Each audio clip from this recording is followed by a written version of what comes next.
Celui pour qui Dieu t'a préparé sur cette terre pour être une épouse, le Seigneur mettra ses anges pour l'amener vers toi. Et au moment venu, il viendra vers les tiens et il demandera ta main. Et de là, tu répondras que tu vas avec lui. Parce que ici, le frère de Rebecca et la mère de Rebecca, ici, on va dire que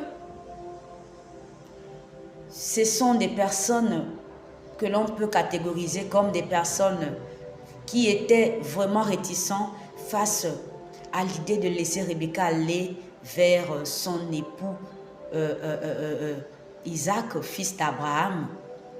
Cela voudrait dire qu'au cours de ton parcours, même lorsque tu seras sur le point d'être l'épouse d'un homme, il y aura des obstacles. Parfois, la famille peut être restreinte, peut dire non, nous ne sommes pas d'accord que cet homme devienne ton époux.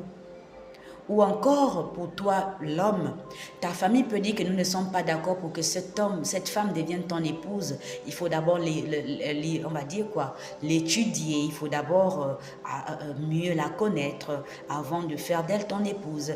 Donc, nous préférons que vous soyez d'abord dans l'étape de fiançailles. Vous puissiez d'abord essayer de vous connaître. Voilà. Mais toi, en tant qu'un homme appelé de Dieu, tu diras, je veux déjà qu'elle soit à mes côtés comme mon épouse. Et toi, en tant qu'une femme, ça, tu diras, je vais vers mon époux, je vais vers lui. C'est cet homme que Dieu a mis à mes côtés.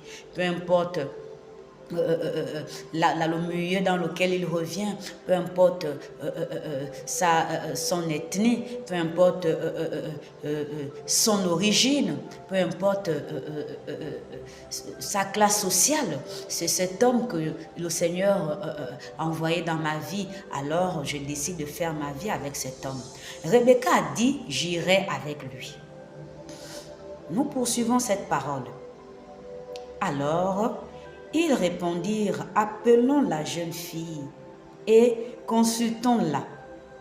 Ils appelèrent donc Rebecca et lui dirent, veux-tu aller avec cet homme? Elle répondit, j'irai. Verset 59, et ils laissèrent partir Rebecca, leur sœur, et sa nourrice avec le serviteur d'Abraham et ses gens. Verset 60, ils bénirent Rebecca et lui dirent, ô notre sœur, puisses-tu devenir des milliers, des myriades, et que ta postérité possède la porte de ses ennemis. Amen.